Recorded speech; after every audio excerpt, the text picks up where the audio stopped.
Haleluya, Yesu Kristo ashimwe.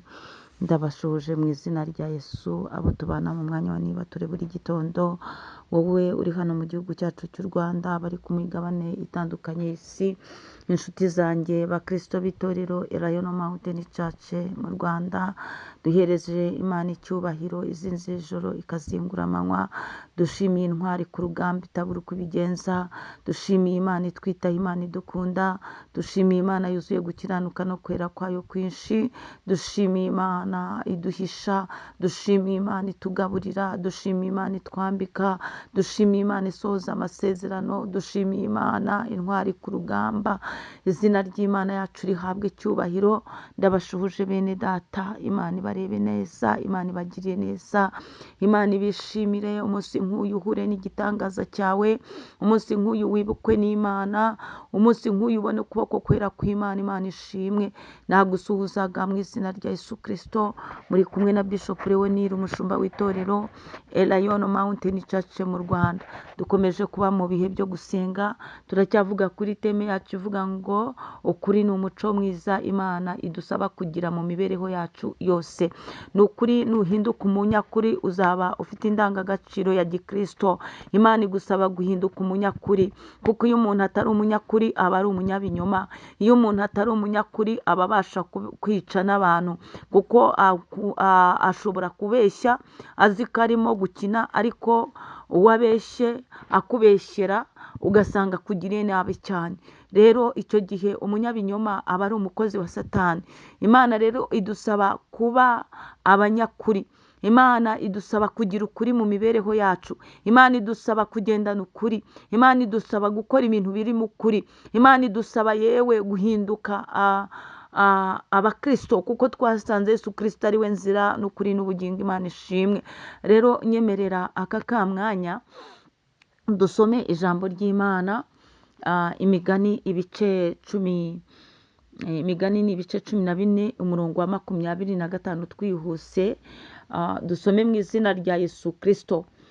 Ijambo ry'Imana riratubwiye ngo umuhamya w'ukuri akiza ubugingo bw'abantu. Izina ry'Imana yacu rihabwa icyubahiro.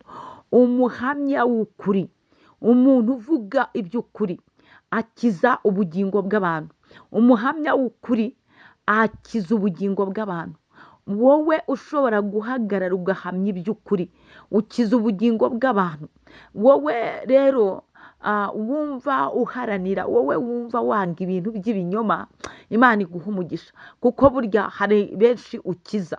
Urabakiza, ushobora no gukiza umudugudu wose kubera ko wahamije iby'ukuri. Izina ry'Imana yacu rihabwa icyubahiro.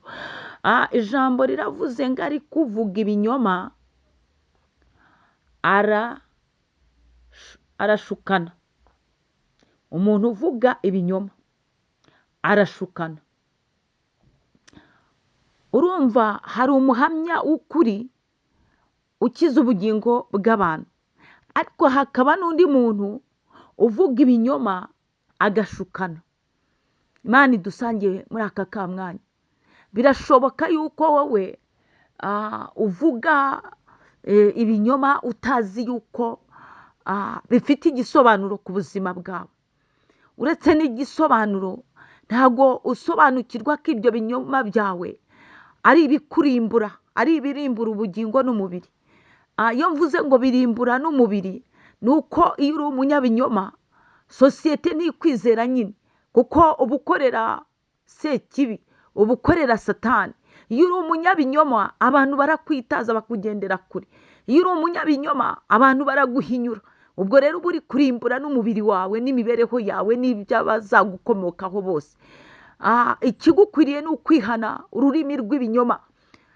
Ikigukwiriye ni ukwihana ibinyoma byo muri wowe, kuko urisha ibinyoma, ukaryama mu binyoma, ukambara ibinyoma, kuko ibyo byose wakuye mu binyoma nibyo biguhindukira kuba akabarore. Nta munyabinyoma umara kabiri. Ushobora kubeshya ukamara umwaka uri guhintinga mu binyoma, ariko nyuma y'iminsi n'iminsi bya binyoma byawe bikakwigarika. Bya binyoma byawe ukahura n'ingaruka zabyo. Bya binyoma byawe ugahura no gusuhuza umutima no kurira kubw'ingaruka z'ibinyoma wagize. birashoboka yuko rwose warabeshye ubona biciyemo, uravuga ngo ikinyoma naragikubise kandi rwose nta rubanza, ndetse n'uwo nabeshye yaranapfuye ntakiriho, ariko wari uzi ko ingaruka z'icyaha zitarangira. Byanze bikunze nta cyaha kitagira ingaruka. Nakubwiraga rero ngo uharanire kugira ukuri, kuko twasanze yuko umuhamya w'ukuri akiza ubugingo bw'abantu. Nawe biragukwiriye kugira ukuri muri wowe ugakiza ubugingo bwawe ndetse n'ubw'abandi. Ntabwo wakiza ubugingo bw'abantu wowe ubwawe butakize. Rero ikigukwiriye ni ukuba umuhamya w'ukuri. Imana idusange, Imana itugire neza, kuko iyi teme yacu iratubwira ngo ukuri ni umuco mwiza Imana idusaba kugira mu mibereho yacu yose ya buri munsi. Imana itugire neza. Ese iyo wikontororeye usanga uri umunyakuri? Ese aho ntabwo uri umunyabinyoma? Ijambo ry'Imana riratubwiye ngo ugira ukuri, uhamya ukuri akiza ubugingo bw'abantu, ariko uvuga ibinyoma arashukana. Aho ntabwo ukorera Satani, kuko ari we mushukanyi. Kuva mu itangiriro, mu irema ry'umwana w'umuntu, urabizi ko Satani yazanye icyaha akoresheje gushuka Eva. Aramushuka ati Imana yarababeshye, ntabwo uriye kuri ruriya rubuto wapfa. Imana yarababeshye. Nawe rero nimba uri umubeshyi, ndagira nkubwire ko ukorera Satani. Niba uri umushukanyi, erega were kuba umunyabinyoma. Erega reka nkubwire, wakihaniye koko, wakihaniye ukakira umwuka wera muri wowe, ugahinduka umunyakuri, ukajya uvuga iby'ukuri, ukajya uvuga amagambo make. Hari ukuntu abantu baryoherwa no kuvuga cyane, ariko ijambo ry'Imana ritubwira neza ko umuntu ugira amagambo menshi, ngo amagambo menshi abamo ibicumuro. Imana igusange muri aka kamwanya, uharanire kuba umunyakuri. Yego yawe ibe yego, oya yawe ibe oya. Were kujya ubivangavanga. Uyu munsi ugira ukuri, ejo uba umunyabinyoma. Uzasanga abantu batagira uruhande bagufatamo, bazagutera icyizere. Imana idusange, Imana ikugirire neza. Muhaye muronke, mugendane n'Imana. Shalom, shalom.